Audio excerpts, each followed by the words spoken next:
So the next formula that I'll be discussing is combination of n things where we have p of same kind, q of some same second kind, r of some same third kind. So let's say I have n number of toys, of which let's say p are of the same color red, q are of the same color green, r of the same color blue, and I need to choose combination of some combination of toys from these n number of things. So let's first come to this p number of toys which are of the same color. Since they are identical, I can choose any of those toys, not ignoring the arrangements or order in which they are placed. So I can essentially choose one of these p identical toys. I can choose two out of these p identical toys. I can choose p, that is all of these identical toys, or I can choose none of them.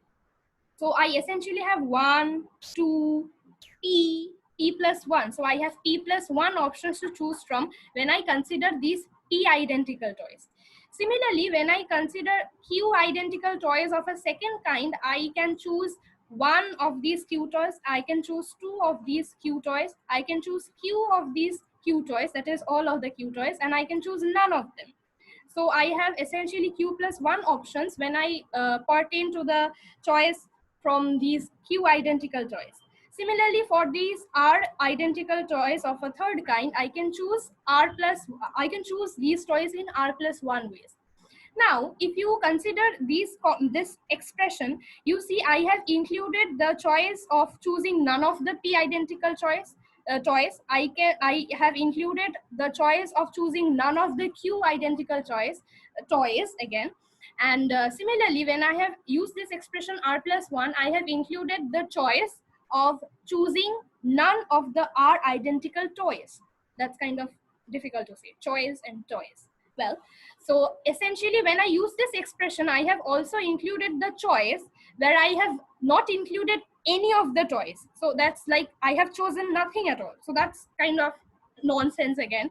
So what I do is I remove that choice where I have chosen none of the toys, and that is the expression that I finally get. So I have to choose something or the other, and I remove the choice where I have chosen nothing at all. So that is the final expression where I have n things, where p are of some kind, q are of some other kind, and r are of some third kind.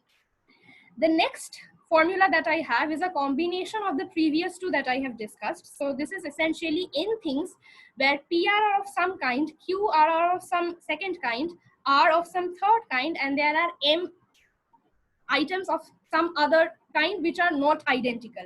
So I essentially have m other toys. So if there are p toys, q toys, r toys, which are p toys are identical, q toys are identical among themselves, r toys are identical among themselves. Other than that, I also have m more toys, none of which are identical. So they are all different items.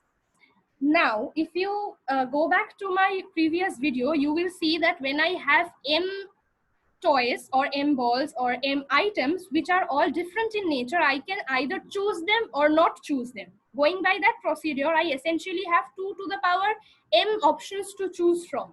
So I can, for the first item, I can choose it or not choose it. For the second item, I can either choose it or not choose it.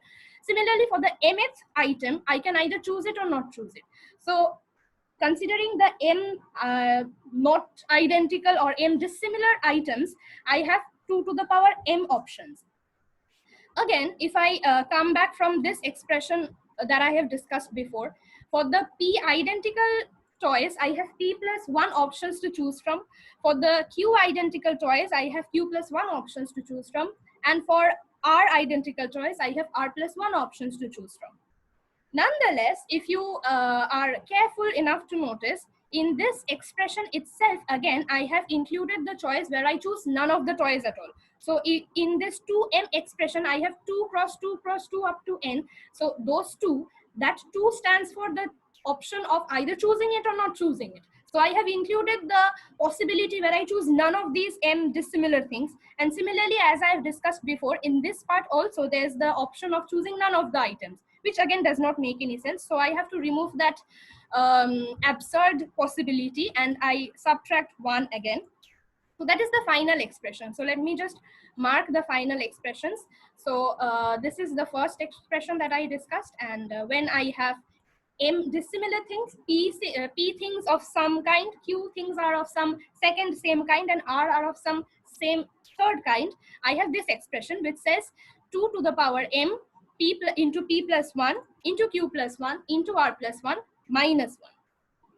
So that's the expression that I have.